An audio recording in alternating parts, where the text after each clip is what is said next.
Hey everybody, so today I actually wanted to show you what is quite possibly my all-time favorite studio effects plugin. I love, and it's one that I don't see very many people use, like a handful of uh, pretty big names use it, like I know Trent Reznor and Junkie XL have both mentioned that they like this plugin. But I don't see it mentioned as much as a lot of things, and I actually see a lot of people talk bad about this plugin online. But I absolutely love Native Instruments Guitar Rig. Let me get it so that you can see at least most of the screen. I've actually got my face up here on a different monitor today, so that I can see when I'm blocking the screen. So, Native Instruments Guitar Rig. For its intended purpose of being an emulator of tube guitar amps, it does alright. It does fine at that. I use it all the time for that. But the main thing I use it for is just an effects processor for any instrument. I repeat, Native Instruments Guitar Rig is not just for guitars. You can run any instrument through this. You can run a synthesizer through this. You can run a Rhodes piano through this. You can run vocals through this if you want to.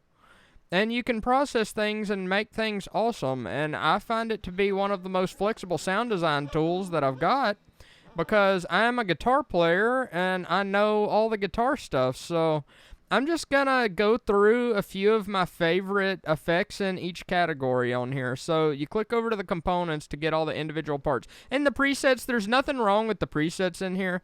You can pick presets like when I'm in a hurry and I just need a certain type of guitar sound. Like if you want to sound like The Police, you can pick Andy in a Bottle.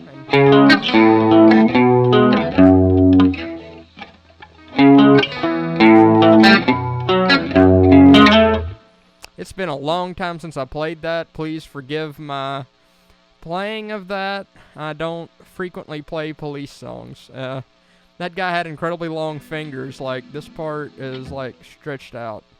So, I'm sorry for how that sounded.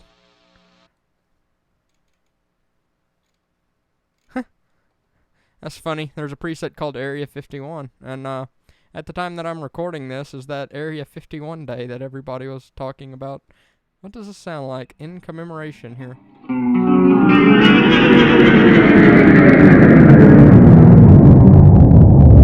Oh wow, that's strange. Okay, let's get over to components, and you can save stuff in your favorites folder, which can be kind of neat. I actually probably need to go back through that favorites folder because I did my favorites folder a long time ago when I first got this thing. Another good thing about Guitar Rig is, like, if you have the Native Instruments bundle, the complete bundle, which a lot of you get when you start out, I recommend that first learn the stuff in your recording software, in your DAW, and learn it backwards and forwards. And then when you want to buy third-party stuff, buy this first. Buy the Native Instruments Complete Ultimate Bundle, or the Complete Bundle or the Complete Ultimate Bundle. It doesn't matter really which one you get, because you can always upgrade Complete Standard to Complete Ultimate in a couple of years once you get more into it. But it includes so much stuff, especially if you dig into it. And here recently I've been digging into this Guitar Rig, and I've been learning what nearly every knob in it does, and it's unbelievable how powerful it is. So the first setting is you have guitar amps, as you would expect from this. Some of these are better than others. Like I say, the Guitar Rig is a lot more powerful as just an effects plugin than it is as a thing trying to sound like guitar amps, though it does fine at that. And there are some of these amps that I really like. The Gratifier is an excellent Mesa Boogie sound.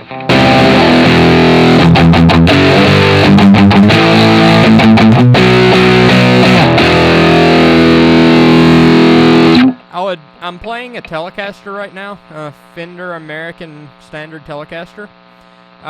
If I was actually recording metal for whatever reason, if I was recording some kind of heavy sounding guitar, I would probably grab my Les Paul with humbucker pickups.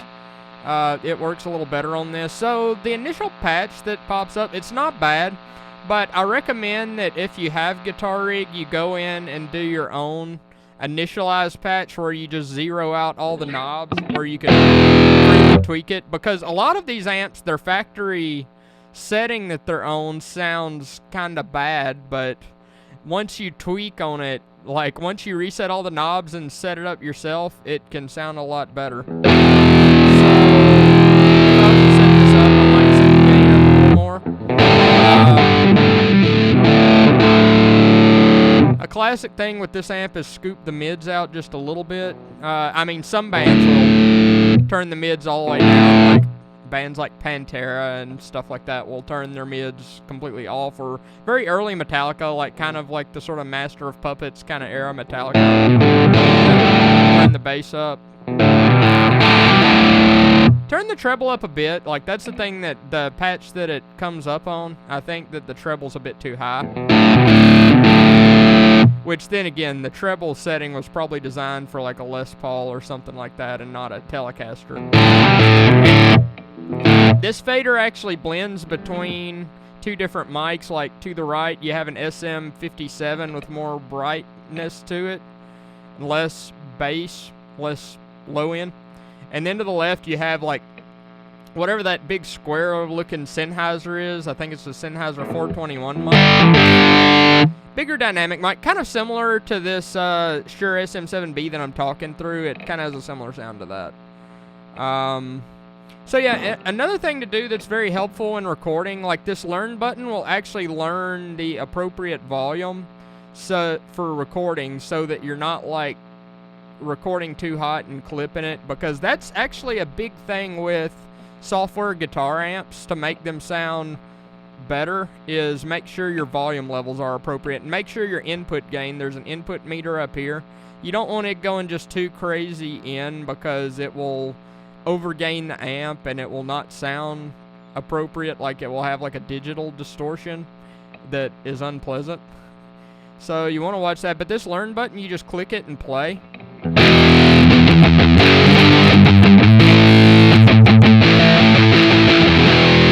And it automatically sets this cabinet's volume knob to the appropriate setting, which is nice.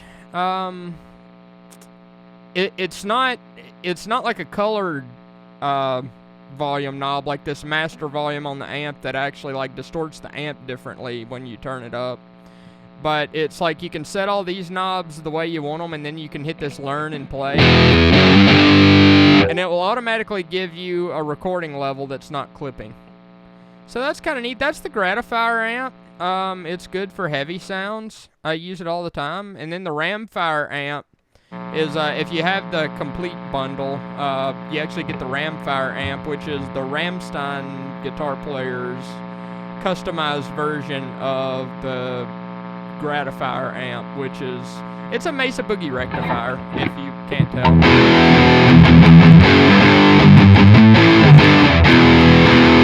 So it's heavier, more distorted, and more out of control than the standard Gratifier, and you may or may not always want that. Definitely a thing with these heavy amps that you need to do is apply a gate to them, and there's actually a gate that works fine in the dynamic section called noise reduction. All you have to do is you pull it up and you hit this learn button while you're not playing, and it actually learns the noise and mutes it out when you're not playing. So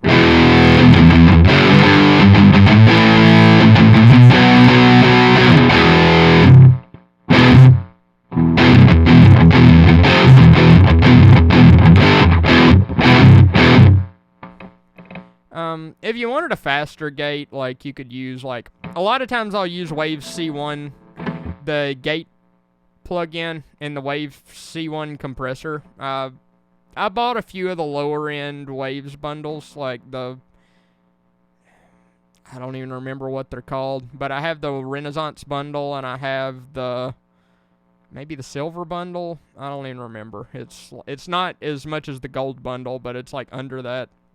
They might even call it something different, like Power Pack, but it has the C1 compressor. I have the C1 compressor gate, and occasionally I will use the C1 gate. instead of this. But this works fine. There's nothing wrong with this. I just found out about this the other day, and it's convenient to have the noise reduction plugin inside of Guitar Rig, so that you don't have to do extra stuff outside of it. So what other amps do I like in this? The Citrus is cool. The Citrus is actually good. Like the band Black Sabbath, they used to play these things, and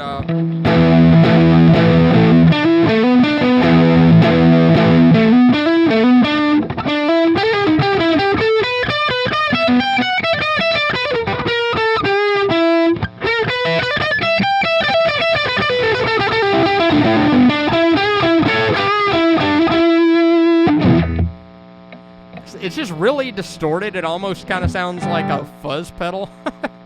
It's a lot of fun. I've never had an orange amp. I sort of wanted to have one. They make some smaller amps that aren't terribly expensive, but anyway. What else is the Jump? This is a Marshall JMP, like AC/DC used. The initialized preset's a little bright for my taste, but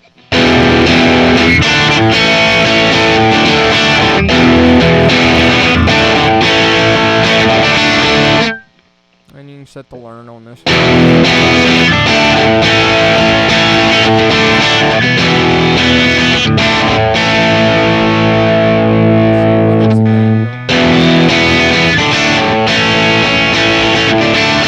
So the learn feature kind of stops the gain at the channel gain of like -0.1, which I don't actually think that the signal's clipping until like you're actually clipping the stereo output, which you're not at -6. So like this Jump amp, the Marshall JMP, this is my favorite of the Marshalls in here. Like, this is the kind of classic rock Marshall crunch that if you're looking for that crunch sound, that's got it. What else is in here that I like? The Twang Reverb, that's the Fender Twin, and I actually have a real Fender Twin in this room, or a modern equivalent. I have the Bass Breaker, I think it's what it's called, but I think that's the circuit from the Fender Twin.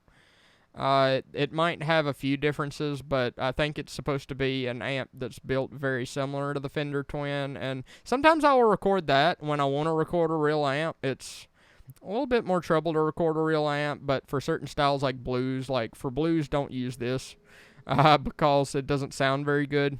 But for heavy stuff and clean stuff and guitars mixed in with a lot of other things, if it's like a dense arrangement, this works fine. The Twang Reverb, though, it works okay. It does the kind of twangy, surfy Fender sound really well. Like, I think there's a preset in here that I like, the Surfer preset. It does that pretty good, though I do like a real amp with spring reverb a little better. Like, I have a Blues Junior that has spring reverb, and I'll tend to record that for that. But actually, for this amp model, I tend to use Logic's. If I want to use an amp simulator, I will use Logic's Amp Designer, because the Fender Twin sound, or maybe it's a Super Reverb, the Blackface Fender. The model in Logic actually does that Fender Twin clean thing a little better, I think, than this does. But it's not a bad sound. It's totally not a bad sound. Are there any other amps that I just like to use? The Plexis are cool.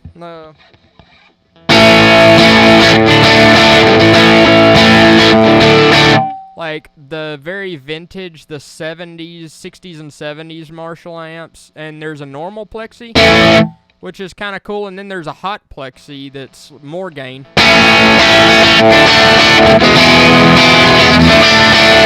Like this would have been the amp that like Jimi Hendrix probably would have played through. And then there's a cool Plexi that does the clean sound of these amps really well. So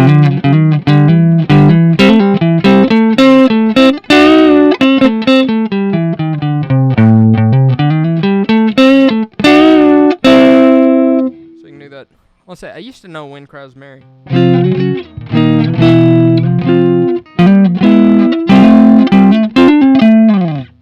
So yeah, that's sort of like Jimi Hendrix's clean sound. Like that's what this amp's all about, and that's kind of cool. Is there anything else in here? Some things that I don't think I'll necessarily play, but ones that I like pretty good. The High White is like the Who. That's the High White that Pete Townsend used. The bass amp does fine. I think the factory setting for the bass amp is a little weird, but if you go in and initialize it and make your own sound out of it, it sounds pretty good. Kind of the same way with the Vox, the AC box. The initial preset is kind of weird, but if you go in and the controls work a little weird on the Vox amp, like it has a tone cut knob that you want to read the manual and figure out what that does, because knowing that will help you get better sounds out of this amp, because it's a little odd. But it works fine if you do an initialized preset on it. The Hot Solo is good for playing solos. It's noisy as all get out. Well, maybe I'll play it.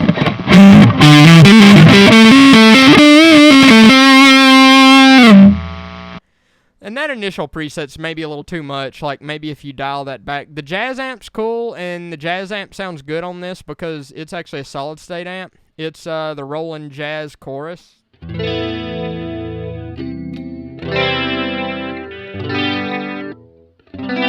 some jazz chords. I actually hold a degree in jazz guitar.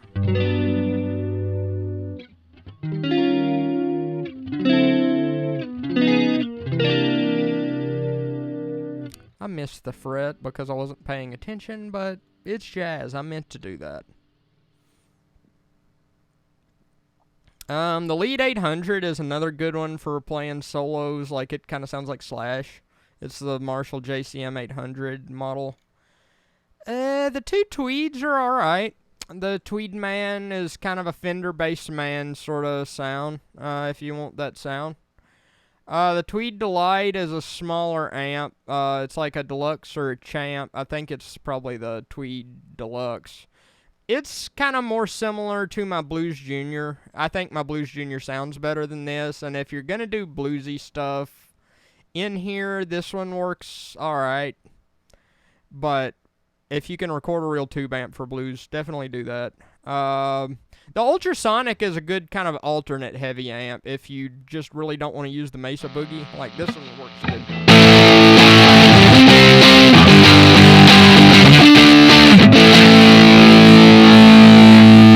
It kind of has a very expensive amp sound. I think it's trying to be like a Diesel or maybe a Bogner. I think probably a Diesel is what that's trying to sound like. Alright, so that's the amps. And like I say, I'm not as thrilled with the amps, even though I started with them because alphabetical order and stuff. But the main thing I like this thing for is just as an effects plugin, because it's awesome. The cabinets are cool. You can actually open this Control Room Pro and you can change the mics that are miking the amp, and you can mix match all the speaker cabinets with all the amps. Adjust like the mic distance, all of that stuff, which is kind of cool. The delay and echo, there are some really good effects in here. The Delay Man is my personal favorite in here. It's like the Electro Harmonix Memory Man.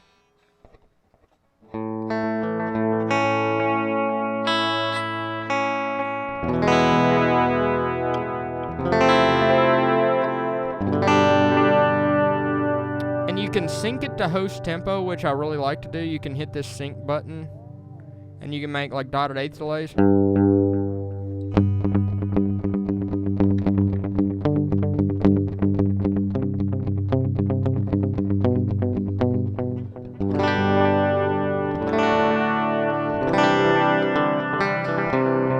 If you want to make the delay self-oscillate, you can crank the feedback knob and it'll do it.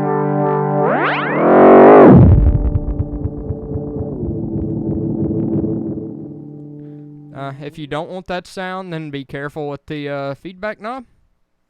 But that's really cool, and actually I like using the delays. Like, we're getting into what I really like to use Guitar Rig for, is using it on other instruments. So if you wanted to use it on, let's say, a Fender Rhodes electric piano, if you're processing a stereo track like a software instrument, you want to go up here and click this little R button to enable the right side too. If you don't, you will wonder why your sound sounds funny because it's only hearing the right side in Guitar Rig. Guitars are mono signals, and that's really what it was designed for. But this instrument that I'm actually playing right now, this is just the Scarby Mark I electric piano, the Fender Rhodes electric piano that comes with the complete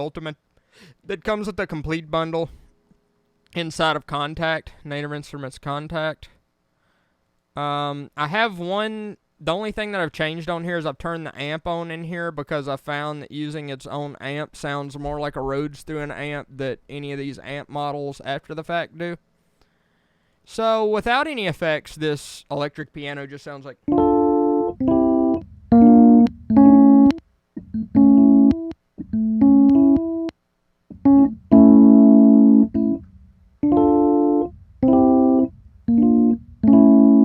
I don't know why it was having that weird glitchy cutout stuff. But I think I fixed that. So if I was to run that through Guitar Rig and Delay Man, I'm going to actually sync this delay. And I know the original Memory Man couldn't sync delay, but one of the cool things about Guitar Rig is I don't care. Like, one of the cool things about Guitar Rig is you can do things you can't do with the real pedals, because I actually have some of these real pedals, and or I have similar pedals to these, and sometimes I will use Guitar Rig simply because you can do more with them. So, this electric piano through this delay sounds like this.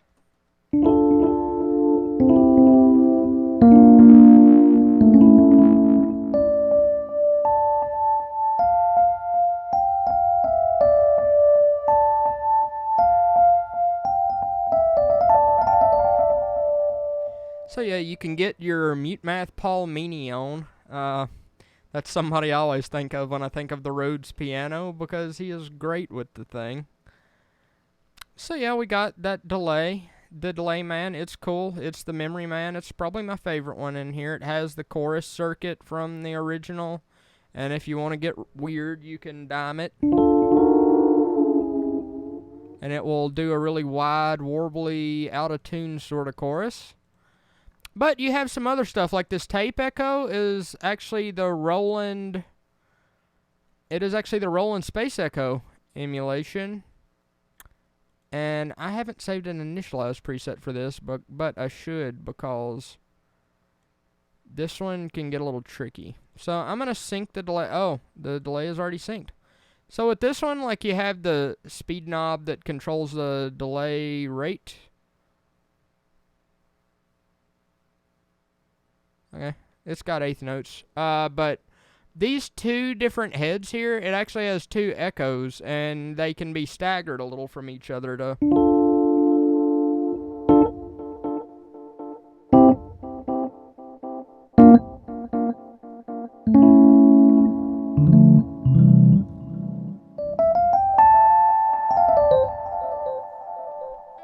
So yeah, that's cool. And I mean, this one will self-oscillate too if you crank the feedback.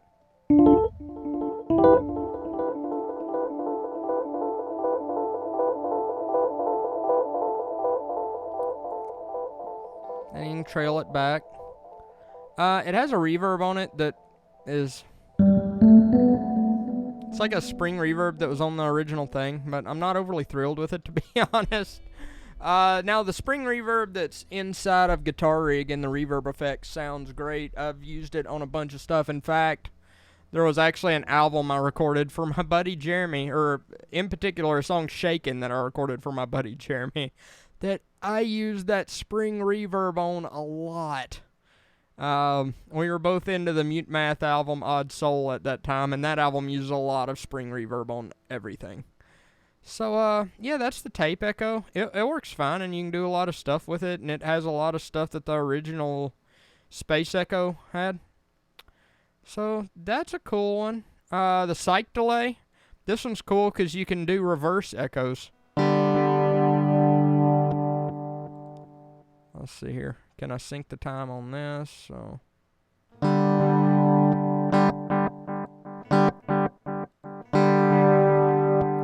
Oh, you know what?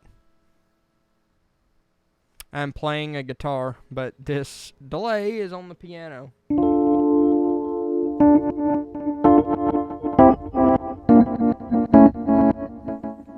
So yeah, with those reversed echoes, you can get some crazy stuff. And there's actually a detune feature on this that can like change the pitch of your delays. Those are way detuned, a little too much. Let's just do about 6. So that's really warm. And you can make them go forward too. If you just wanted to have like some modulated delay. Or some detuned delay.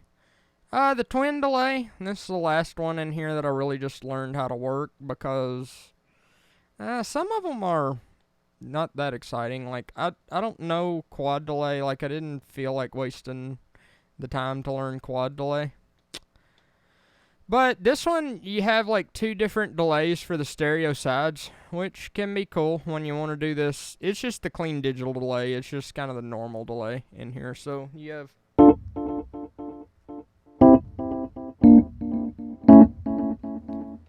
So if you want just a normal stereo delay in Guitar Rig, this is the one.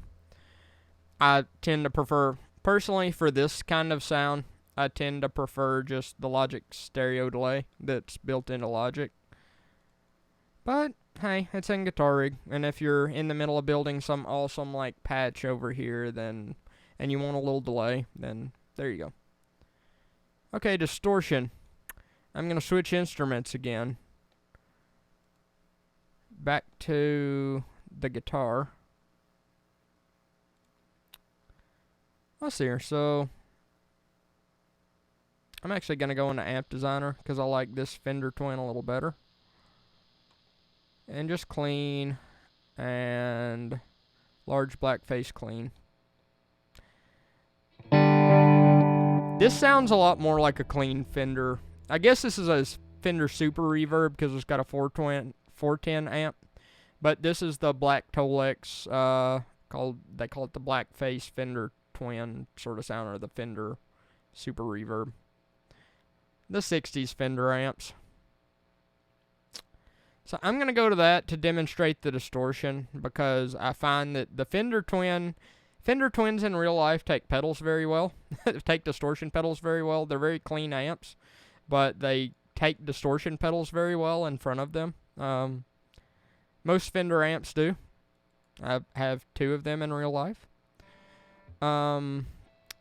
But the one in Guitar Rig's alright, don't get me wrong. I've used it. I use it on a lot of stuff. That's an amp that if you initialize it and turn the bright switch off and set the EQs to not like all the way up like a lot of the factory settings are, then you can really improve how it takes pedals and how clean it can become. But I prefer the one that's just in Logic, and if you have Logic, it's free. So I'm going to use it. So the distortion pedals, the Big Fuzz, I have this pedal in real life. This pedal's a little noisy, but this is the Big Muff. This is the Big Muff Fuzz. It's very distorted. Like, I always think like Jack White from the White Stripes, or like, I think maybe the Black Keys and bands like that. Very kind of grungy, garagey bands tend to like this pedal because it's a very distorted fuzz pedal.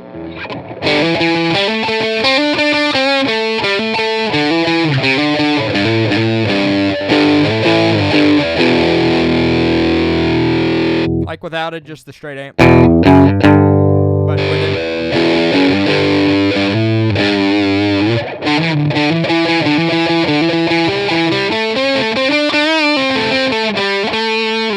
John Frusciante from the Red Hot Chili Peppers, he uses this pedal to play solos a lot. So the controls on this, like the sustain knob, and this is how the real pedal is. The knobs are kind of like misnamed. But the sustain knob is your distortion gain. Just kind of get it to where it sounds good. The volume knob is, of course, your master volume. Set it to where you're not absolutely cooking either your amp input or your digital input in your computer. You don't want digital distortion in your computer. It kind of sounds bad. But I mean, sometimes clipping a tube amp input actually sounds awesome. But yeah, set the volume kind of carefully. The tone knob sort of works backwards. It's like a filter. It like gets darker as you turn it up. It's brighter as you turn it down. With guitar, I tend to set it somewhere in the middle. But with bass, sometimes I will use this and set it a little more off to the right. This is the best distortion pedal on bass in Guitar Rig. And the Real Life pedal is one of the best distortion pedals on bass I can think of.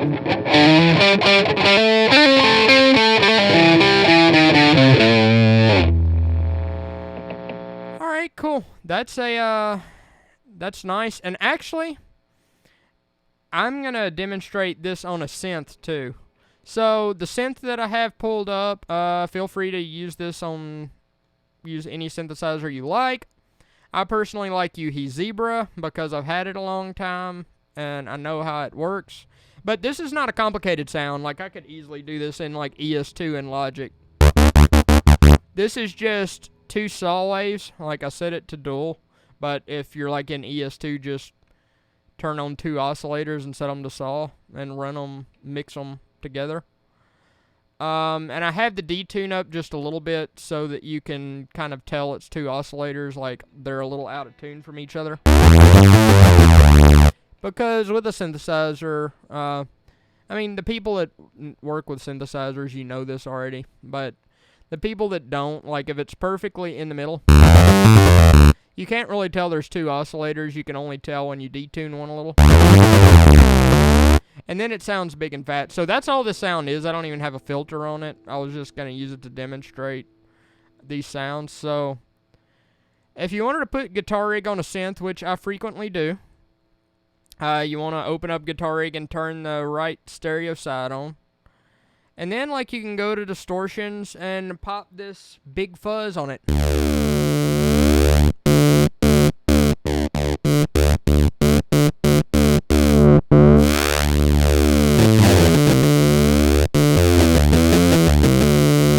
You can also go in here to the extended parameters, and a lot of times it'll give you some extra controls. Oh, you want to enable... Probably want to enable stereo if you're processing a stereo thing, but there's a bass knob in here that will actually give you more bass than the original pedal. The top controls tend to be like authentic to what's on the pedal, but if you flip down this thing, you get some extra controls that aren't on the pedal, which is another thing that makes me use Guitar Rig a lot of times instead of the real thing. And you got this bass knob.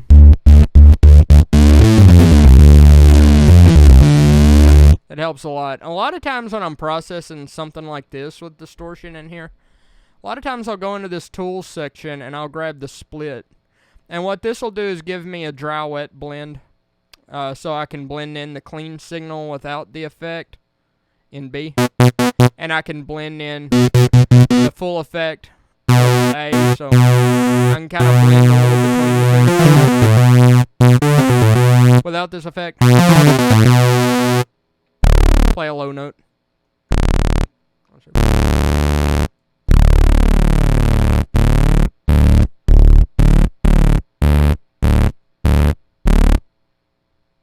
Let's get the right blend.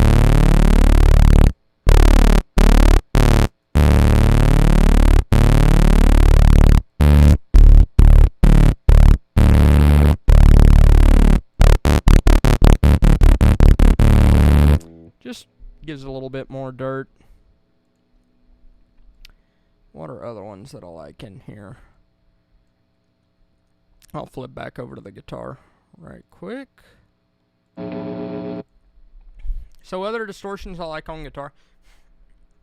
Another thing when you're processing software instruments, you don't tend to have as much noise on this stuff as you do a guitar with magnetic pickups. It's part of playing real guitars, having the noise. So the CAD is the Proco Rat pedal.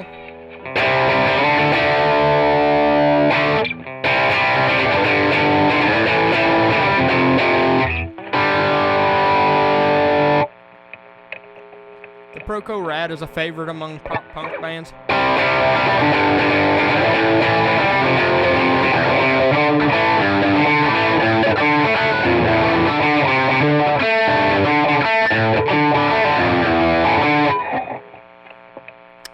Probably practice playing guitar. I can play that. I haven't played it in a while though. So this pedal, it works a little odd too. It has the distortion, which is the gain, and then the volume, which is the volume. But the filter, it's kind of like the Big Fuzz. It kind of works backwards. It gets darker as you turn it up.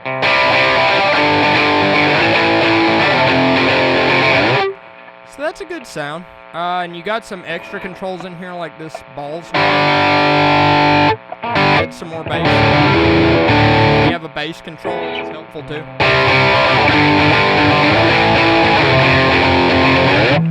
Helps make it sound better on different guitars.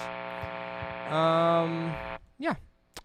So you've got that. The Demon distortion, I think, is the dime distortion, like Pantera's guitar player.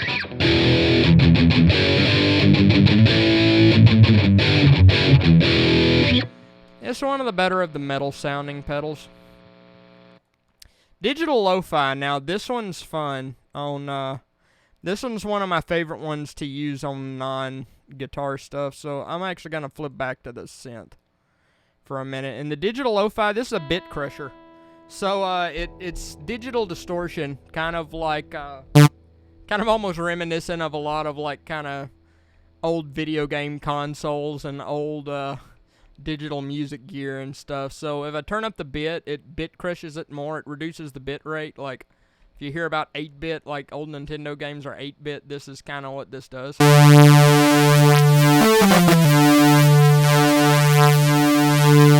So you've got that, and you also have sample rate. It gives you some sample rate distortion.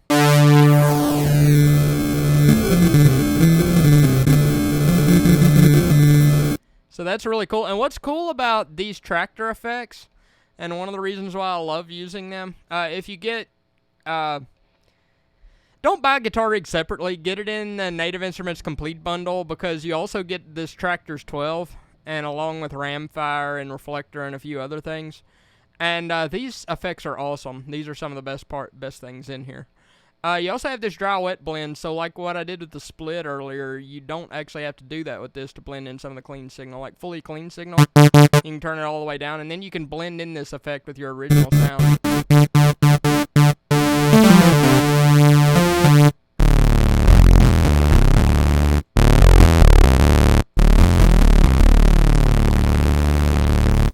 So yeah, that's kind of cool. People that use bit crushers, like Trent Reznor and a lot of the Nine Inch Nails stuff, and a lot of his film score stuff, like the Social Network soundtrack, he uses bit crusher a lot, and it's a great way to get a lot of gritty distortion. Like if I'm doing like horror movie stuff, like I will almost always have some kind of gritty bit crusher-y distortion. Okay, so carrying on with pedals. I like most of these distortion pedals, so I may be in here a little longer than I am other places. These distortion pedals are all great. These are one of my favorite things in here. The DS2 is the famous kind of grunge era distortion. I used to have this pedal, and I sold it, and I miss it. I have a pedal that's similar. I have the Bass Overdrive, Boss Bass Overdrive that sounds similar, but this is the Boss DS1. You know this sound.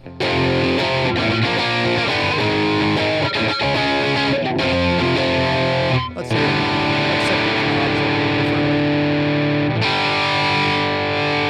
The knobs make sense on this to me, because this is like the Boss pedal, and the Boss pedals make a lot of sense. Boss is the same company as Roland, really. So they were used to making digital music gear with, or they were used to making electronic music gear with their synthesizers.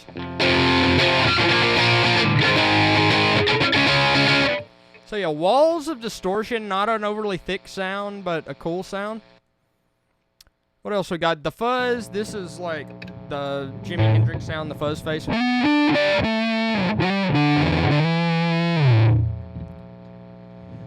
It it does fine.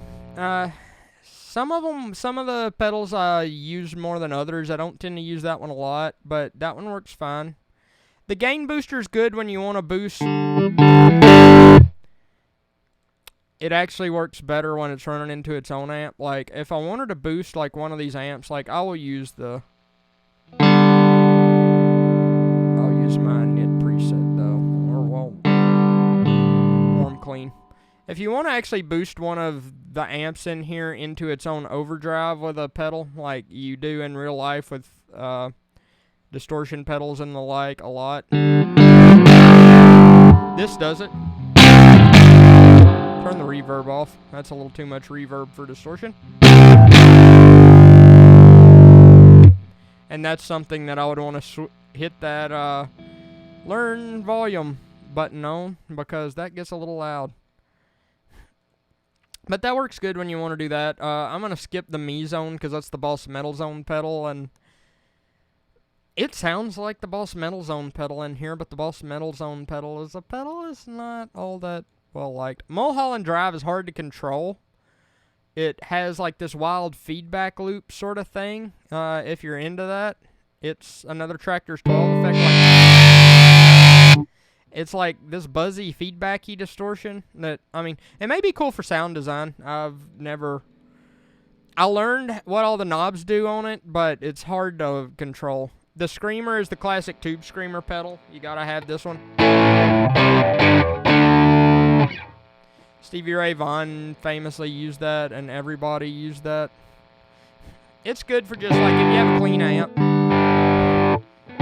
This is a good one to be in front of it. I have a similar pedal. I actually have two similar pedals. I have the, what's it called? Full Tone Full Drive 2. That's a similar pedal to this in real life. And I have the Keeley modded Boss Super Overdrive, which is also similar to this. It's the pedal you get when you have a clean tube amp and you want some distortion. You want a distortion pedal on the floor so you can switch to chorus when you want to. That's the kind of pedal you get. The Sledgehammer is really thick. It's like, I think it's a Marshall pedal. Has a lot of bass response, a ton of bass response.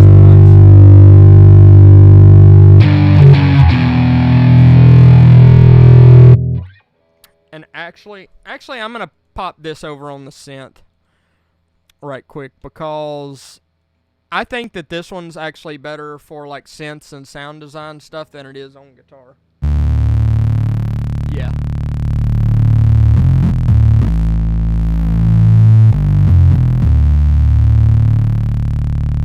The contour and frequency are interrelated as a mid control. I looked this up, but I forgot how exactly it works. But that's your mid control, I do know that.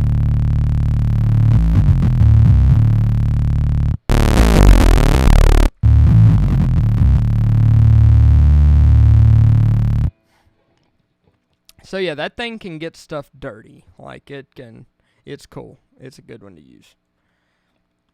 Trans Amp is like the Tech 21 Sans Amp, the guitar version of the Sans Amp.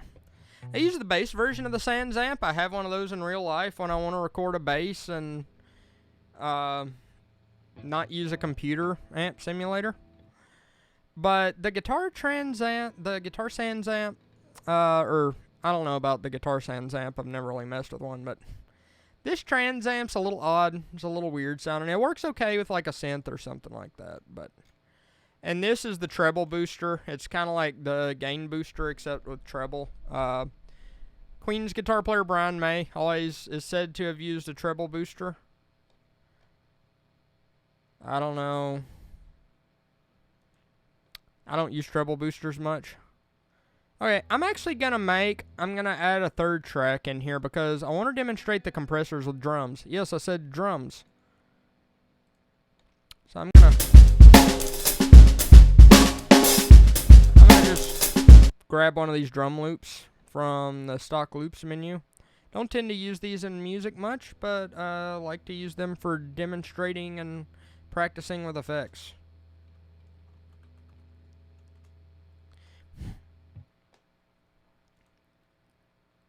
So So we're going to pop on Guitar Rig again. And we're going to go and left-right channels. So we're going to pull up Dynamics. So there are a lot of these compressors, like the...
Those are some compressors on a drum set. On guitar, though, the you have the stomp compressor that's just like the Boss compressor, and I think it works all right. Like if you're doing kind of funky, super tight sort of stuff. Like let's set it right.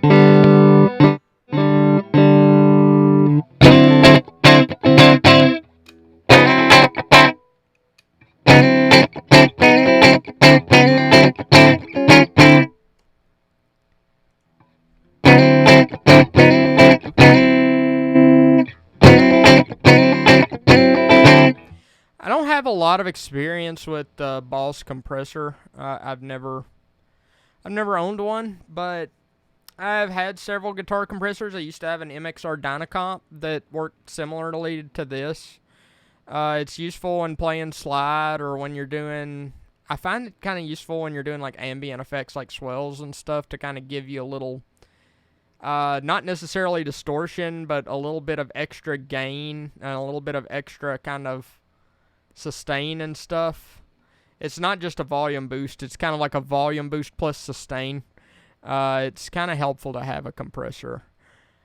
Now I actually, on guitar, in real life, I have the Exotic Effects, maybe LP compressor or EP compressor. One of them's a boost, one of them's a compressor. I don't remember which one's which. But I have the Exotic Effects compressor that has a dry-wet blend.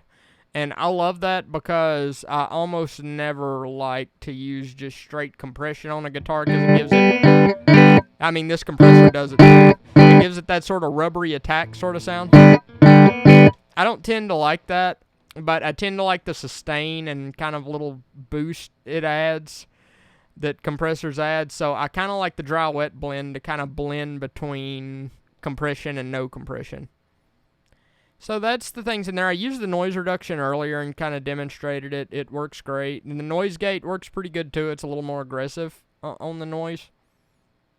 Yeah, and you have a volume pedal if you're MIDI controlling Guitar Rig. You have to set it up as a MIDI controlled effect when you do that, but you can use that with an expression pedal or a mod wheel on a keyboard or something. Okay, EQs. Nothing much to write home about here. There's a shelving EQ when you want to boost a little treble or boost a little bass. There's a parametric EQ that it's a little two-band EQ when you want to boost a frequency in particular, cut a frequency in particular. The custom EQ works in an odd way. I looked up how that works, and I think it's kind of trying to be sort of like a Pultec, but it doesn't exactly work like a Pultec. So yeah. Now the filters.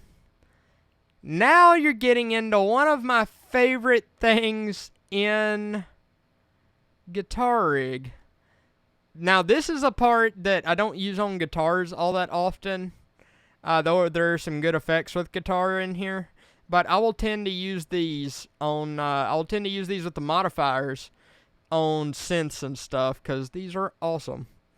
The ones that I use on guitar, I'll briefly go through them. There's the auto filter that's an envelope filter like a Mutron or kind of like my Bassballs pedal.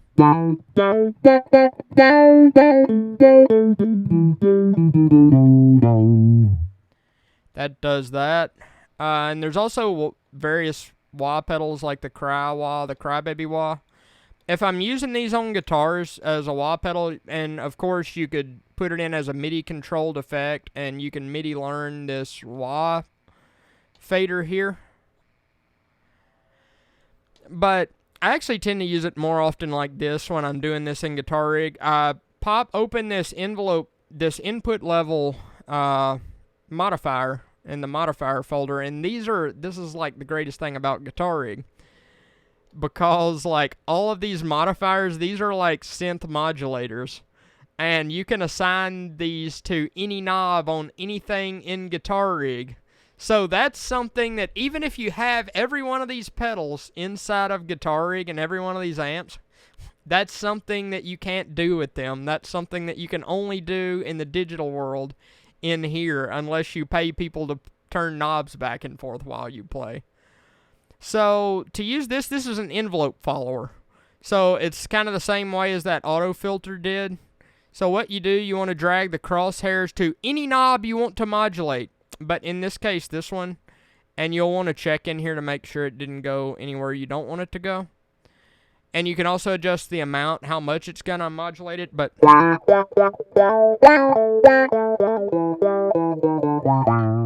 so that is actually turning this wah-wah control by how loud I play the guitar.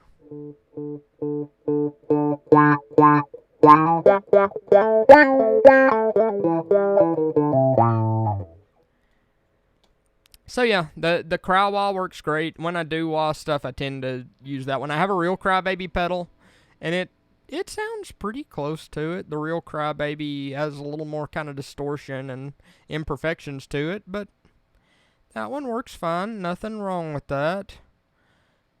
The real wah is, I think, like an RMC wah. It's kind of cool too. The wah wah is, I think that's Guitar Rig's own wah because it's very customizable. You can customize how the sweep works and all of that kind of stuff. Also remember that like a wah wah pedal is also the exact same thing as a synth's low pass filter. So you can totally run synths through these wah pedals and it works great. So what I tend to do with these a whole lot, and I mean a whole lot, this is my favorite thing you can do in Guitar Rig, is let's pop in the Pro filter. This is the synth filter out of the Sequential Circuits Prophet synth. It's what's called a Curtis filter. I'm not all up to date on that, but it's the same type of filter as like if you use reactor blocks. It's the same type of filter as the Paul filter. So yeah, it's a good sounding filter. Like here, I'm on the synth now, so you can turn the cutoff down here. You have resonance. So if you want to put that up, you can adjust the slope and make the slope harder for a more drastic sound. And then you can kind of crossfade between a low-pass filter, a band-pass filter, and a high-pass filter. I tend to put it on a low-pass filter, though. And then you can take these modifiers. So if I wanted to do the input level and just kind of make a wah-wah pedal out of it, I could drag that to the cutoff knob.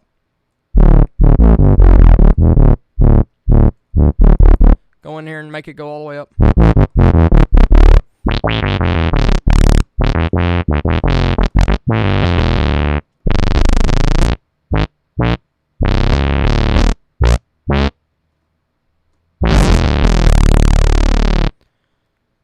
You can do that. That works fine. I tend to do that more with audio than MIDI, though. But you could assign an LFO to that and just turn the knob back and forth. So I'm going to take this LFO. I'm going to drag that to the cutoff. I'm going to make sure that it's up all the way. Set the knob kind of somewhere in the middle. And you can adjust the rate here. And you can also sync it to host tempo, which this is awesome because you can make it go in time with your song.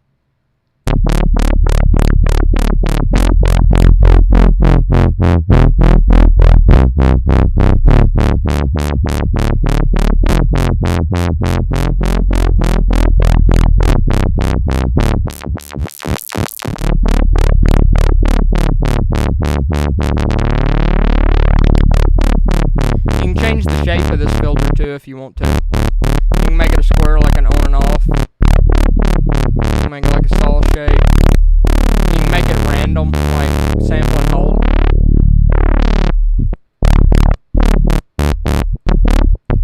You can get a pure sine wave, like smoothly turning the knob. But it gets even better. So my favorite one in here is the analog sequencer. And I actually learned about this, like, props to Jorgalad, that does the videos for the ADSR Sound channel, because I learned this from him. Okay, so you can drag this to the knob. And this is a step sequencer. So, like, it's kind of works like if you've messed with Zebra, it's kind of like the ARP mod, or if you've messed with Massive, it's a little like the... It's a little bit like the Performer. So you can set this to 16th notes too, and this almost always syncs. But like you can just turn these, and like this is like where the knob will turn, and this can be awesome.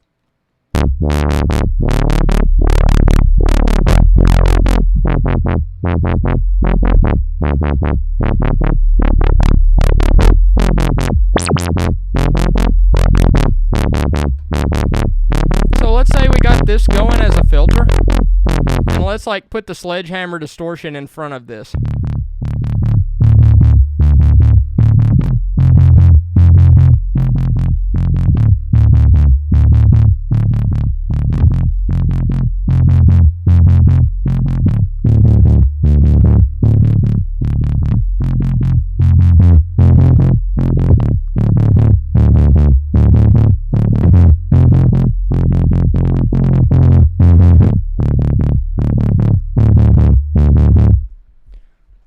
Okay, so we got this sound. Now let's switch to another filter. This is another one of my favorite filters. Oh my goodness, I love this. So if you got it with the Traktor 12 bundle, you also have, or the Traktor 12 effects, you also have the Formant filter. And this is like the dubstep talking filter. This is awesome. So you want to grab this knob and assign it to the talk. You want to make sure it just went to that. And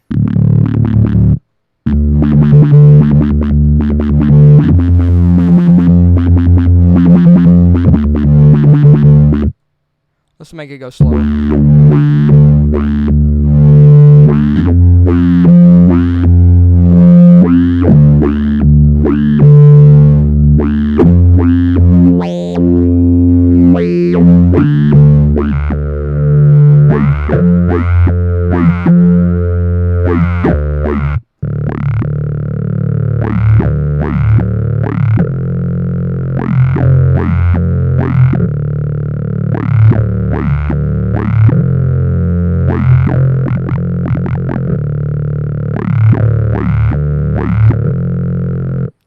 So that's really cool. You can do those talking sounds. This has a dry wet blend if you want to blend a little of the dry signal back in.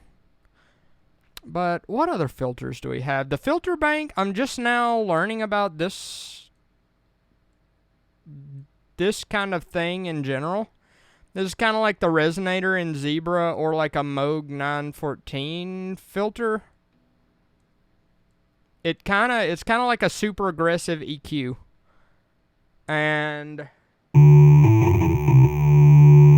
so, like, this is kind of fun to mess with anyway, because you can just radically adjust these different knobs for the different frequencies, and it's kind of like you only get those frequencies, and they're, like, hyped up and a little, like, distorted with high resonance and stuff.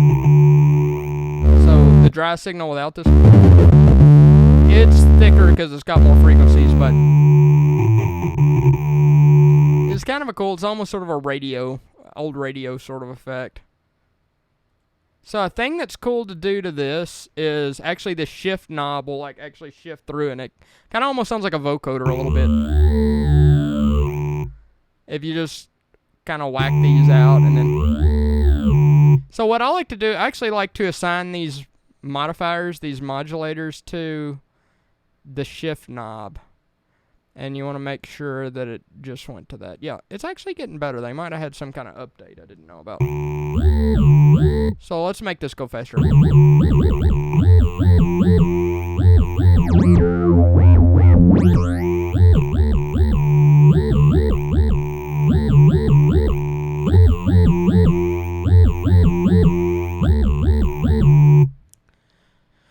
So that's those. Those are fun. There's also a TalkWah, and it's kind of like the Foreman filter, but you can't do as much with it. It's not as tweakable. Ah, there it did stuff I didn't want it to do. But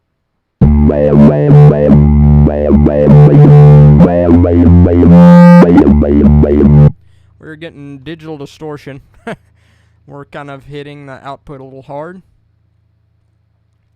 Wow, 8 over. Yeah, that's when you would use the learn volume knob. And there's a limiter you can turn on in Guitar Rig if you're just picky about that. I don't tend to turn it on because I'm not just overly picky about that, but it's a good idea, good rule of thumb to keep in mind. The TalkWah is just kind of like the yah-yah effect that a lot of dubstep people use. Let's see. So have I covered all of these? That's all the modifiers that I use. There's an envelope in here, but it doesn't tend to trigger right all the time.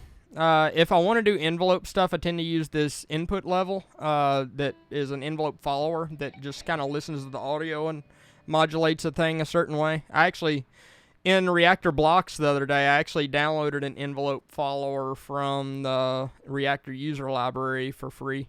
Definitely, if you use Reaktor, check out the user library. There's a bunch of cool stuff in there. Reaktors for a whole nother day. Reaktor's deep. Don't even mention Reaktor. So, other effects in here that are cool. The filters, the modifiers. Modulation, there are some nice effects in here. The Electric Lady is the Electro Harmonix Electric Mistress Flanger, and it's one of the best sounding things in here. Like the Police, Andy Summers used this thing. You can adjust the rate, how fast it flanges. I tend to keep it kind of slow.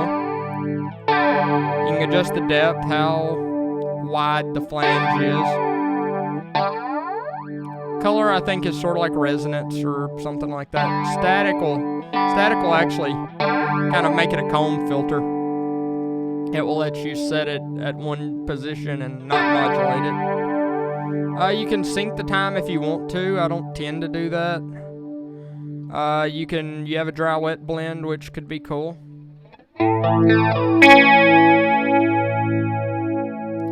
So that's the Electric Lady. This one's cool on synth too. I tend to use it like, sometimes I'll do a thing where I will kind of split the synth into bands, and on the mid-range band, a lot of times I'll use that Electric Lady to give it some more kind of growl in the mid-range. So if I use that, I'm going to leave the distortion on this synth because I think that it will emphasize this. That's a really cool sound. Without it. With it. Yeah, that's a nice sound. What else do we have in here?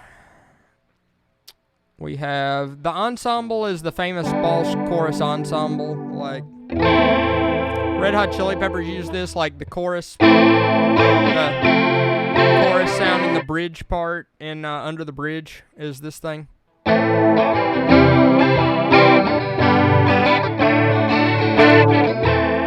It's doing something like that. Has a vibrato mode too that I've never really understood. It's this kind of wiggling pitch. This chorus flanger here is handy because it's kind of a simpler chorus and flanging device. It's not as wiggly as the ensemble. The ensemble's depth is a little high for my taste. It tends to almost warble out of tune, but that's the famous sound of that pedal. But this is a lot more subtle. It's not quite as extreme. In real life, I use the Boss MXR analog chorus pedal that just has one knob for the rate, and depth is pretty much set where I like it. It's kind of moderate. Phaser 9 is a Phase 90. I have a real Phase 90 pedal, and I don't find that this one is like that. But this one has more control than that. Like, the real Phase 90 is kind of like that MXR chorus. It just has a rate knob. But this has, like, the color and the depth control. I think they had a Phase 100 that this is maybe more similar to. The color's like resonance, and the depth is how deep the flanging is. You have a dry-wet mix. That could be cool. That might sound good on synths or maybe on electric piano. I think flanger is, not flanger, but I think phaser is a common thing on electric piano. Let's check it out.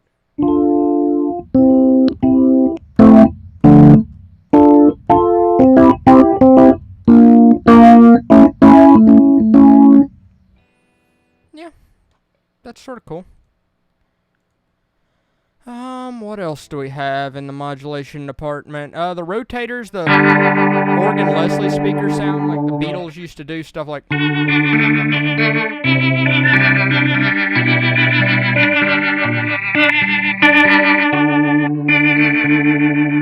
Stuff like that a lot.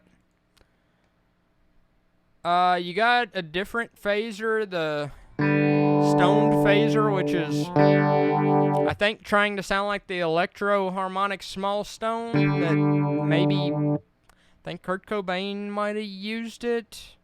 You have a rate knob and a color button. This one's more tweakable than the Phaser 9 in here. It's a lot more tweakable. I don't know if the real pedal's this tweakable or not, but I like how tweakable this one is, because you can get some wild sounds out of this. I like that. The tremolo I like. It's very analog sounding. You can sync the rate, and the sync knob is up front.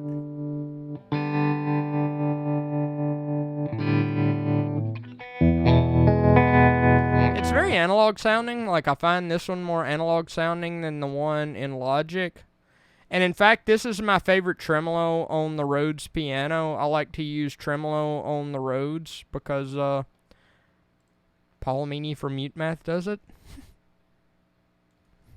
Viking New Year.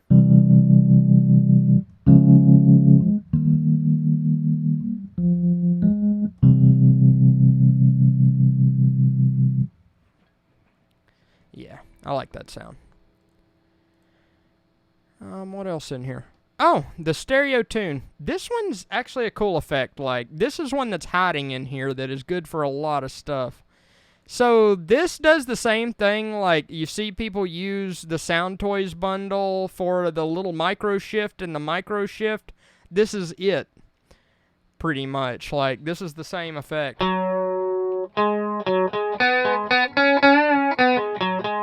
It basically just blends your signal with a signal a little out of tune with itself to make it thicker. Kind of like the detune I was doing on the synth earlier. And this drift is how out of tune it gets.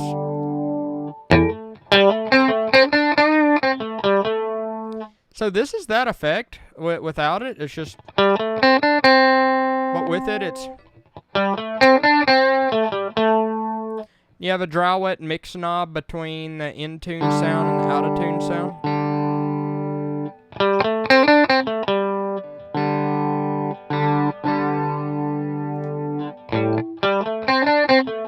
It's almost like a chorus that doesn't move. A lot of the kind of the jazz fusion players tended to use this effect. Like, I know Mike Stern, the jazz guitarist, he tended to use this effect. But use this effect on vocals, use this on synths. Actually, I could imagine this would be cool on vocals. Just like if you have a vocalist that sounds kind of thin and you want it to kind of almost sound like it was double tracked for the chorus, I would think that this would work excellent on that. Actually, what if I put this on my talking voice? Experiments. Let me see here. What if I go in here and I put this on my talking voice and I talk through it? Check it, 1, 2, check it, 1, 2, check it, 1, 2. Check it, 1, 2. Do I have to hit? Check it, 1, 2, 2. Yeah, that doesn't really do anything. Or I can't hear that it does anything. Let's see here. So we've went through modulations. Pitch effects. Now, these are also some of my favorite effects in here. Like, there's some cool stuff in here. So the harmonic synthesizer, like, this is the Electro Harmonix guitar synth. And it's also the Electro Harmonix bass synth. There's actually a switch for it on here. I've tried it on both. It works great on both. Read the manual to learn how to work this because the controls are kind of odd. And the neck pickup tends to work better, so... I'm playing a guitar. I think I put my own init sound on here.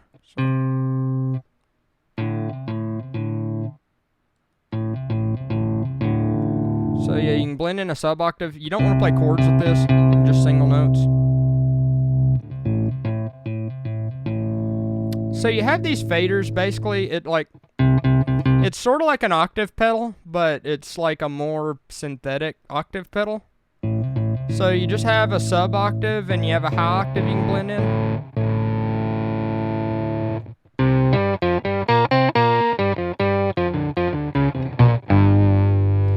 And then you have just a square wave that doesn't apologize about being a synth at all.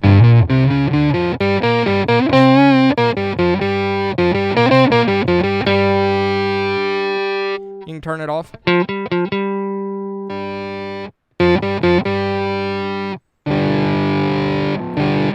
the threshold kind of sets your ideal input level for the filter. So the filter's cool on this. It's an envelope filter. It's just kind of like the auto filter. But if you set the start differently than the stop, like...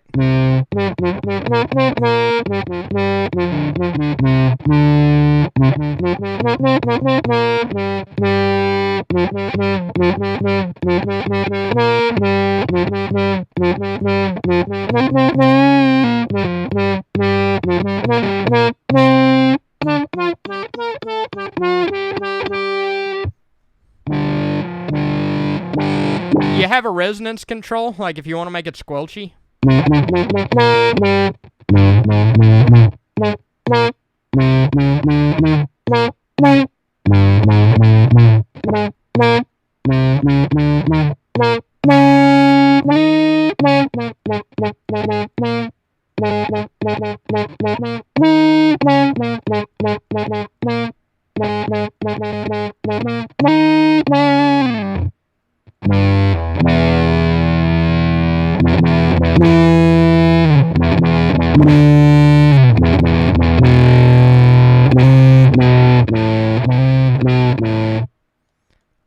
So that can be really cool.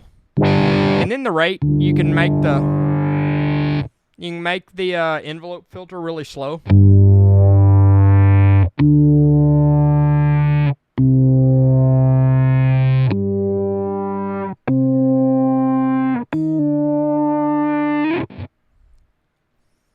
So that's cool. And you can flip this to bass and it'll give you the low frequencies. And this is fun on bass too. It works great. And this is a good first effect in the chain. And then you can do those crazy filters from earlier.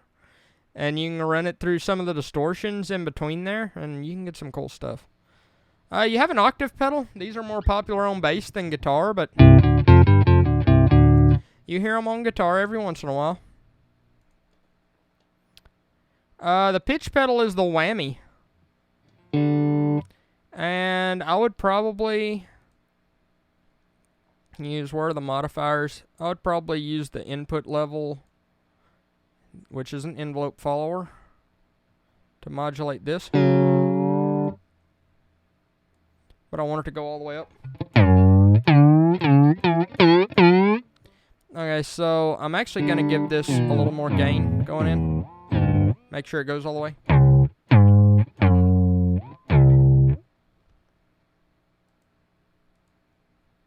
And they're the original whammy presets in here. Like,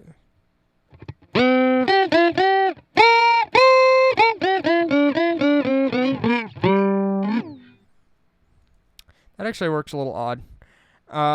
But you can totally put this as a MIDI controlled effect, and then you can MIDI learn. You just right click and then MIDI learn, right click and learn, and then wiggle a knob or wiggle a pedal if you have one of those MIDI expression pedals. I do, but putting Guitar Rig in as a MIDI controlled effect is kind of a pain, to be honest. In Logic, at least. Some DAWs it might not be, and you can MIDI learn that to a pedal, and you can use the pedal instead. A thing that I like to do with the whammy, though, is it actually has the harmony settings like bands like Radiohead would.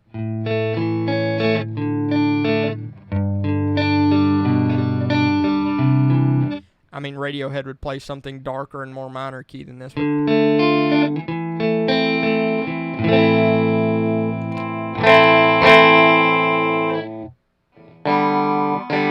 my guitar running through this?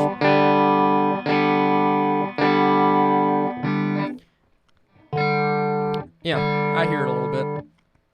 It gives you that kind of doubling octave sort of sound. It's doubled an octave higher. Like Radiohead, My Iron Lung, that song, that intro was done like that. Okay, what else we got? Reso chord. That is not useful on guitar, but check this out. This is so awesome. Okay, so the drums that we were demonstrating the compressors with earlier. I will play them again. They are drums. Okay, this is like a magic trick. Reso chord will make them play chords.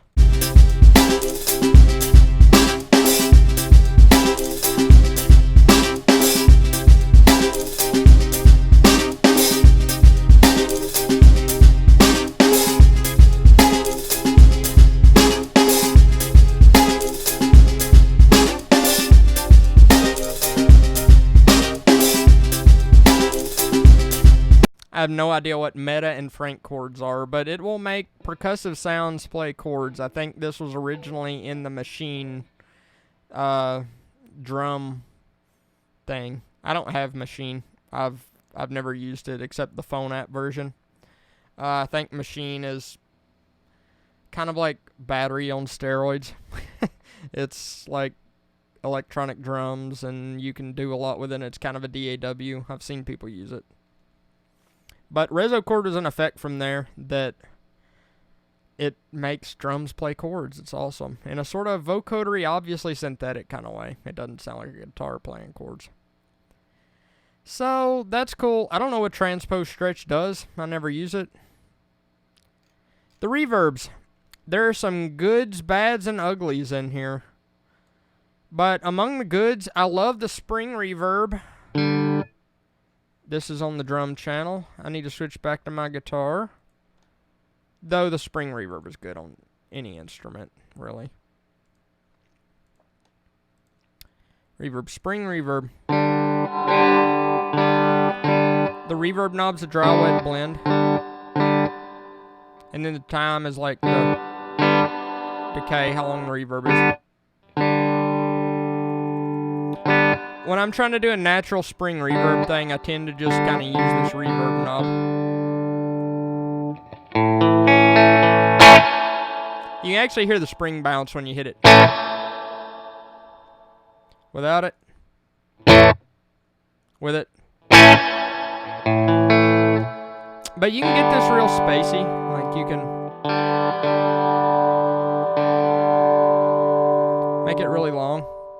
Might switch to the electric piano for a second and demonstrate this. So, let's leave the tremolo on.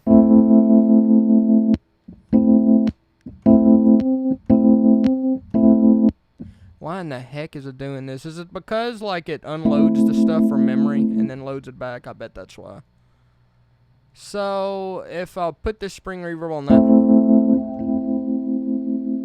Yeah, let's mix it pretty high and then make the decay kind of long.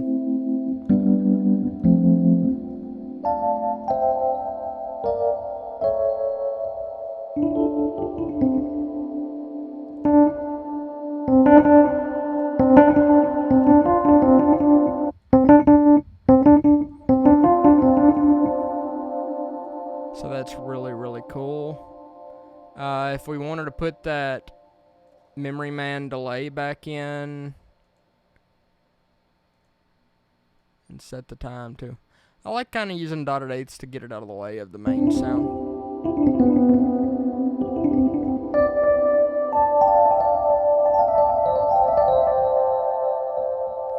So yeah, you can just Paul Meany up a storm with that effects combination on that piano.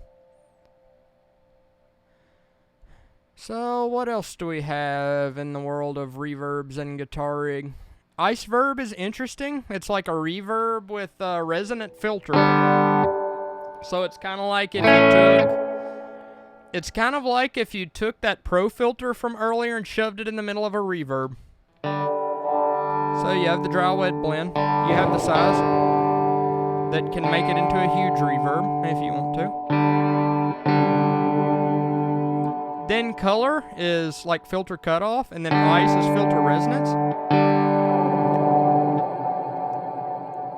So what I like to do with this, and what I recommend you do with this, take that LFO from the modifier and modulate that cutoff knob. And you can sync it if you like. Let's do like once a measure. And I don't really want it to go the full range, just a little modulation.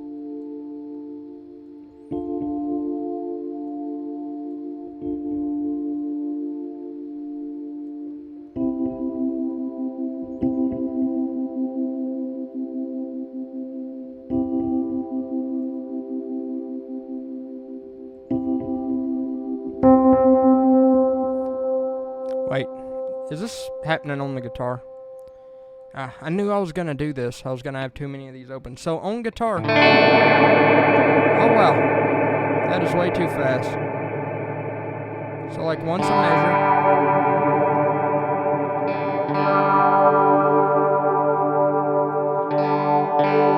Turn that resonance down. Touch. Turn it to, like, 30, and then...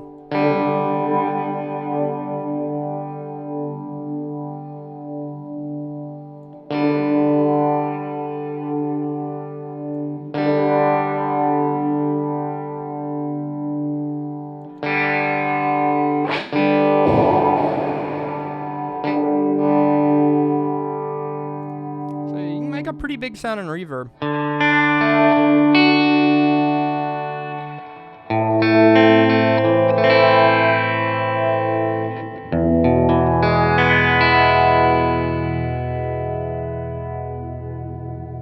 make it really get after it.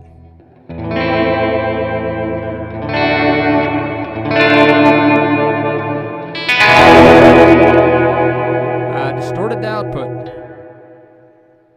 Okay, so that's the Iceverb.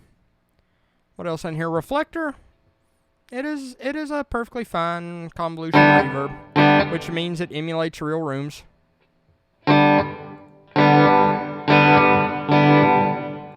If you want that, it's perfectly fine. Nothing wrong with it. I tend to use Quantum Leap spaces a little more often in the Space Designer and Logic, but if you're in Guitar Rig and you just want a good reverb that you want to sound super realistic, which most of these don't, then you can grab the Reflector. Vintage Verb's cool. It's like plate reverbs and stuff. It tends to just have a dry wet mix and like select which kind of reverb you want. Like it has several different plates. A couple of springs too. It's kind of hard to read what the different reverbs are. So that's the reverbs in Guitar Rig. They're fine. The Tractor reverb's okay. The Studio reverb kind of sounds bad, to be honest. I don't like it at all. Little Reflector is a small version of Reflector that's... yeah. So special effects. This is weird stuff. And some of the weird stuff's cool. Some of the weird stuff, I don't know what it does. So one of the weird stuffs that I figured out how to use recently, I'll show you a more simple one first. So the Tractor 12 ring modulator, if you get the Tractor 12 effects in Guitar Rig, if you get the complete bundle, you just kind of turn up the dry wet and you have ring modulation.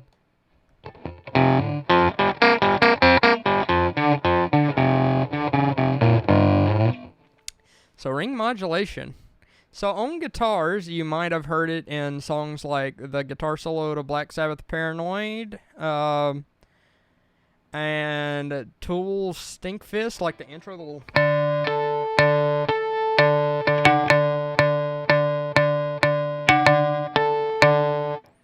kind of thing, or ZZ Top Cheap Sunglasses, the little groove.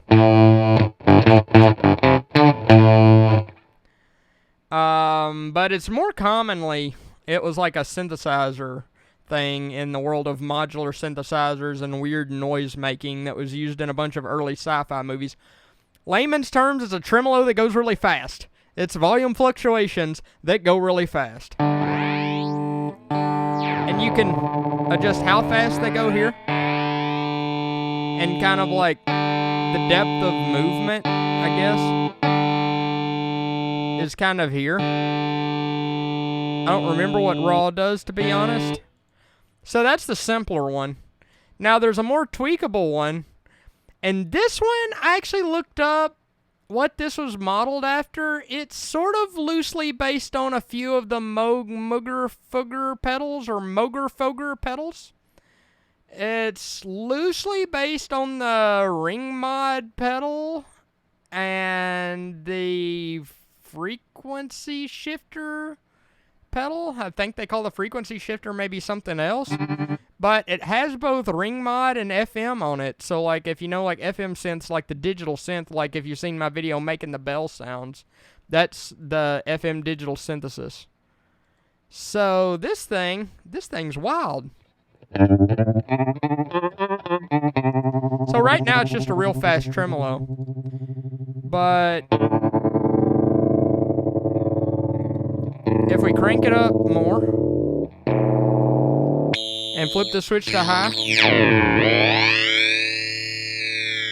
this is real crazy.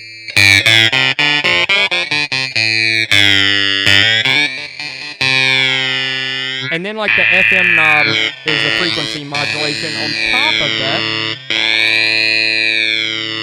And then you can modulate this frequency knob back and forth with this LFO.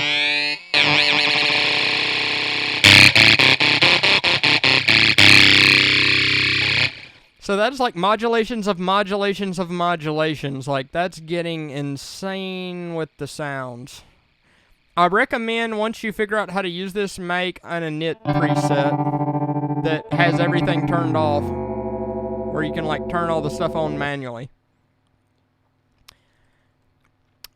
I wouldn't use this all that often for guitars, to be honest.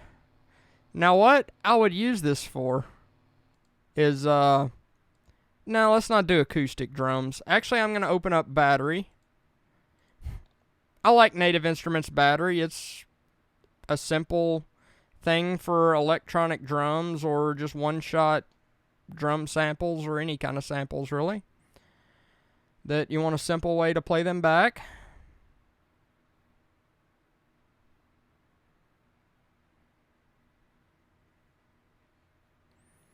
And let's load up. Let's just load up one of the factory 808 kits, like the 808 multiple kit.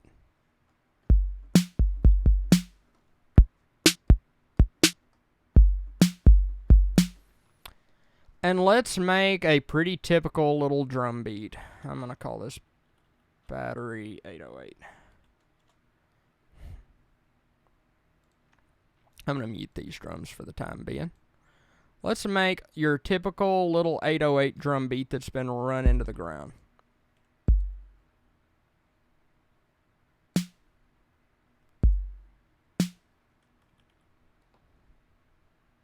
So we got kicks and snares.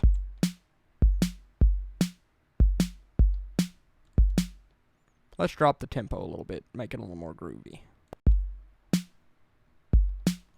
Let's do some hi-hats. That's not hi-hats, that's... Where's the closed hi-hat? It's normally F sharp. Maracas. Okay, what key is that? G sharp 1. Okay, that's a little unusual. So yeah.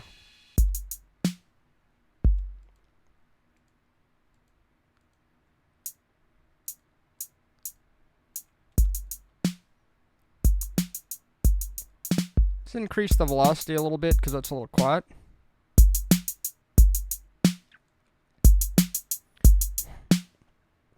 Okay, so you have your normal boring little beat into the ground 808 drum beat. So we're going to pop open Guitar Rig, make sure it's in stereo. We're going to put that really strange ring modulator effect on it. I'm actually going to load... Well, I'll load my knit, so...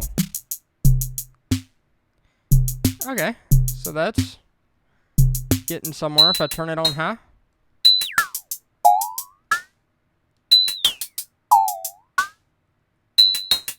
Okay, what if I want to modulate that knob? There's a handy little LFO right here.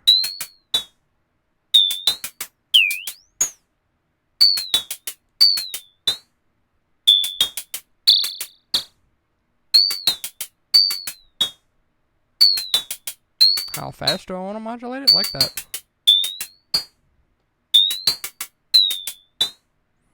What if I want to add some FM to it?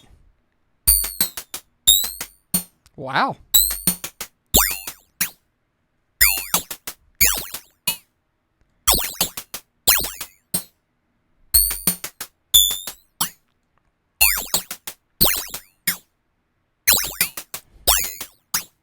Okay. What if I want to add just a, let's add just a little saturation before this. I'm going to just grab Distortion 2 from Logic.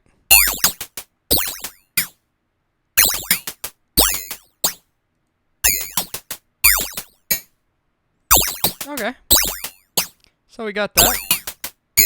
Let's try one of these crazy filters. Let's try a Formant filter.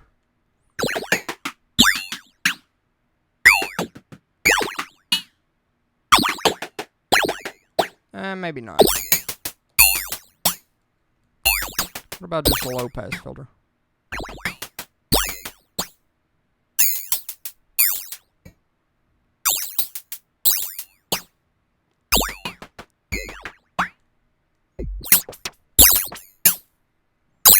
Let's put an LFO on it. You're starting to see how this is a really great effects plugin. I mean, regardless of how accurately it sounds like guitar amps, this is pretty awesome.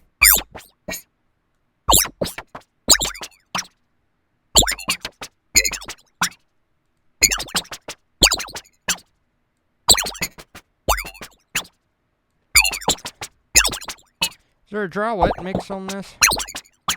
Let's make a dry wet mix. And you can, because this is Guitar Rig and you can route anything into anything.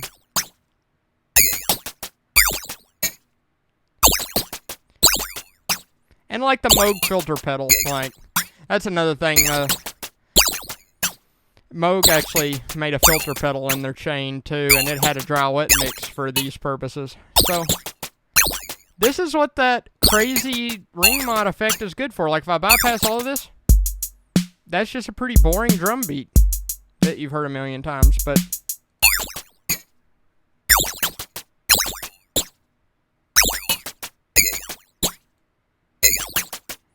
that's fun.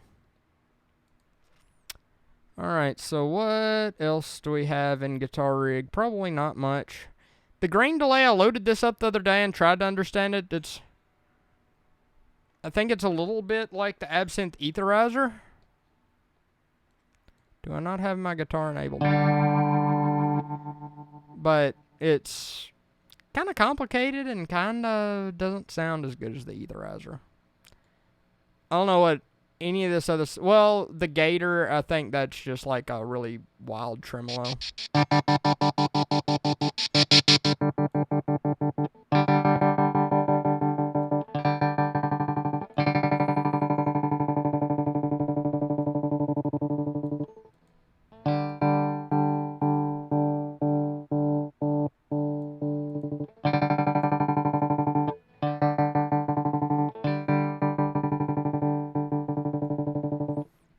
I actually miss an effect I used to have in a Line 6 pedal that was like a tremolo that had that, the rate could be modulated. I need to like set up some kind of like LFO or something like that in one that I could do that and save it as a preset.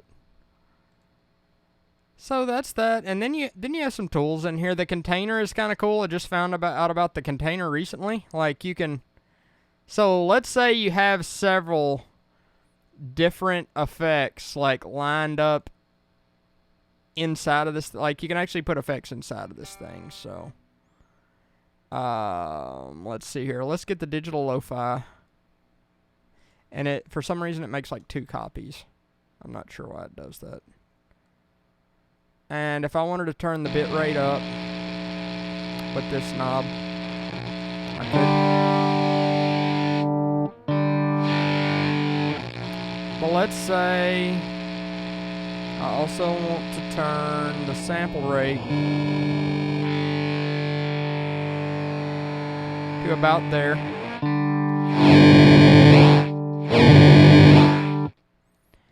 And I want to turn, let's pop in the Pro filter. And let's have the LFO. Let's have the LFO modify the cutoff.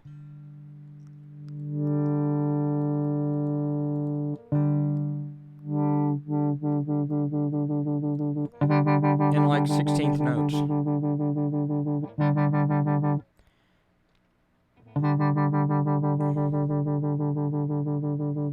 So let's say I also want that to control the rate of the LFO.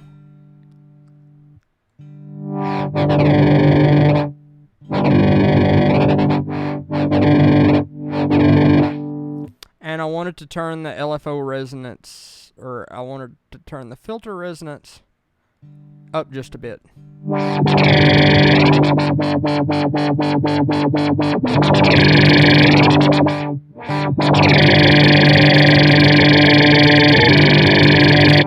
That's a powerful effect, and you can have like, I think 16 of those knobs that you can turn around. So it's macro knobs. It's just macro knobs.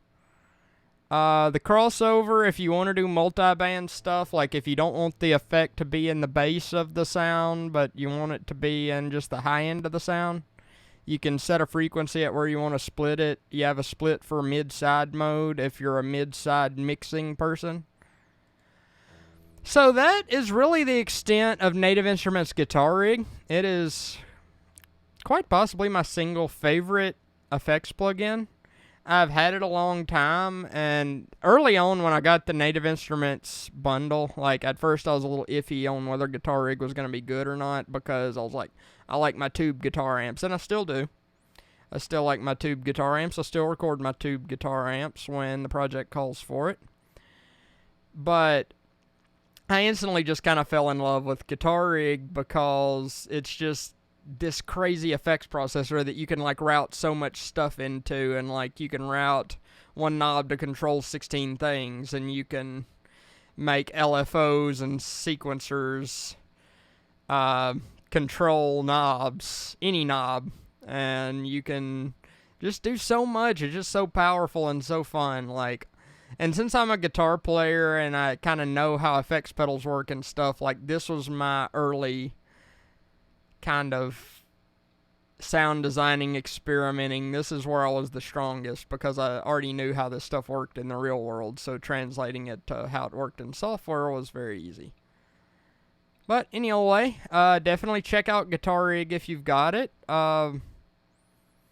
If you have the Native Instruments Complete or Complete Ultimate bundle, you have it, and it shouldn't be ignored. Like, I see too many people that I think just buy the Complete and Complete Ultimate bundles just to get Contact, or just to get Massive, or just to get FM8.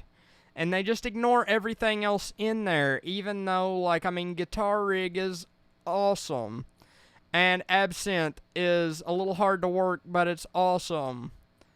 And Reaktor, like, you could spend your whole life trying to figure out what all of the stuff in Reaktor is. Like, I'm actually in Reaktor right now trying to learn it.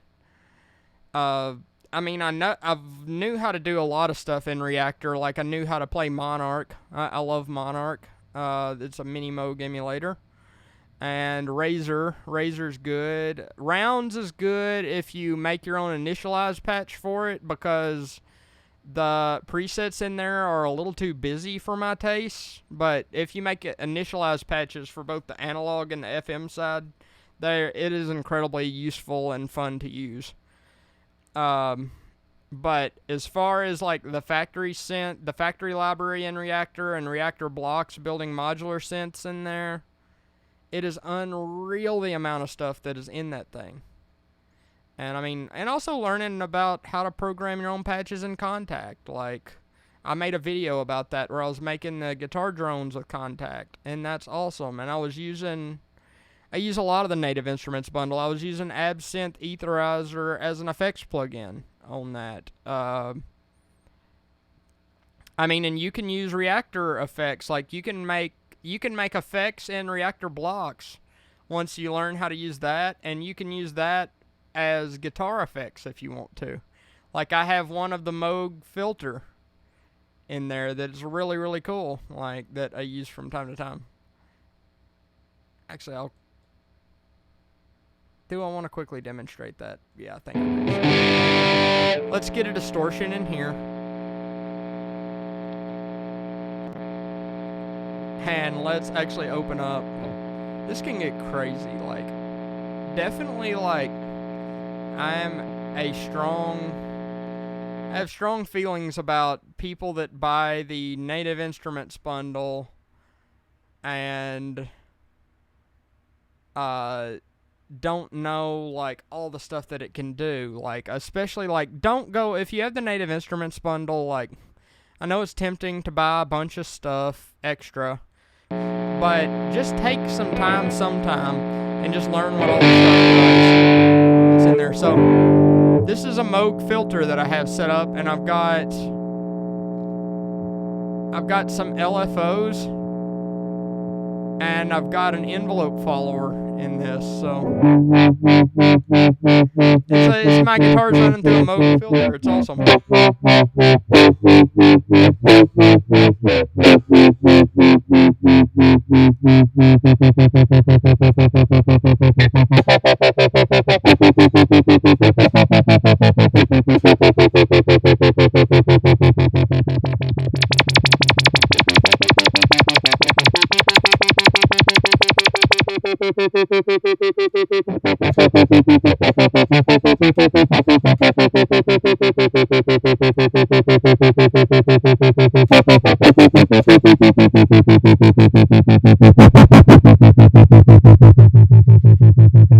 Sorry about that loud burst of noise. Feedback gets loud.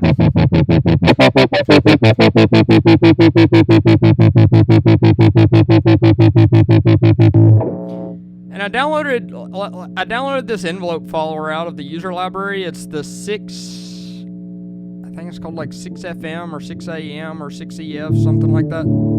Probably 6EF for envelope follower. And then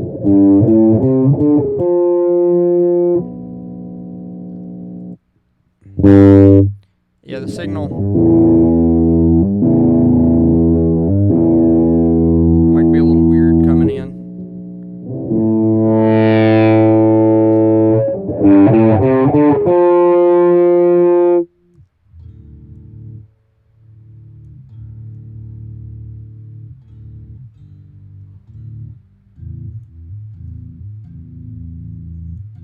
It's kind of tricky to make it trigger right. I might have too much input signal coming in.